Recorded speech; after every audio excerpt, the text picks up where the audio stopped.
£18.99. That's what the trench cost. A Burberry, mid-90s, sitting in a charity shop in Hackney, London. It hung there for 4 days before someone finally took a photo of the inside tag and asked Claude what it was. That trench sold on Vinted 9 days later for £340. Here's the part that should bother you. There's one of those trenches in a charity shop near you right now. Maybe a Margiela knit. Maybe a pair of Levi's with a red tab and a capital E that dates them before 2003. They're priced like Primark because the person pricing them has never heard of the brand. And every weekend, the people who know walk in, photograph the labels, and walk out with inventory worth 10 times what they paid. I'm going to show you the exact workflow, how to spot designer pieces under bad lighting, how to verify them before you queue at the till, and how to list them so they actually sell for what they're worth. Stick around because at the end I'll give you the prompt pack that runs the whole thing. Drop Vinted in the comments and I'll send it your way. Right, back to it. Number one, the label gap. Charity shop pricing isn't strategic. A volunteer looks at a label, doesn't recognize it, and prices it like a high street basic.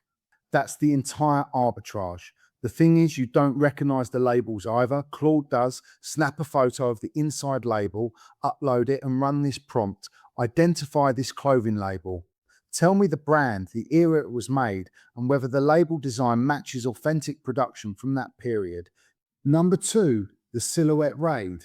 You can't photograph every label in a busy shop without looking strange, so train your eye on shapes first. Before you go shopping, sit at home and ask Claude, give me the 5 visual tells for authentic vintage brand.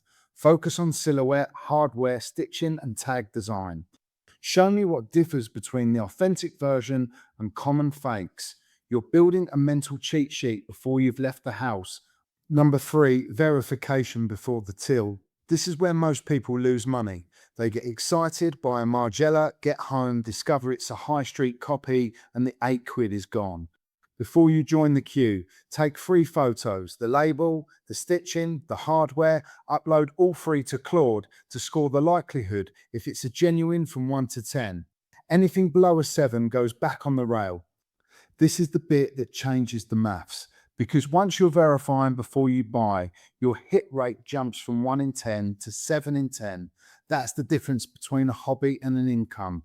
I do deep dives like this on AI side hustles that actually work every week, so you don't have to test a dozen of them yourself. Hit subscribe if you want to keep your AI edge.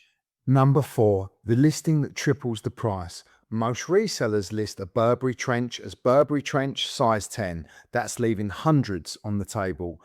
Feed Claude the brand, the era, the condition, and the platform, Vinted, Depop, eBay, and ask it to write a listing that targets serious vintage buyers. Mention the decade, mention the manufacturing country, list like a specialist. So that's the 4. Identify the label, read the silhouette, verify before you buy, list like you know what you're holding.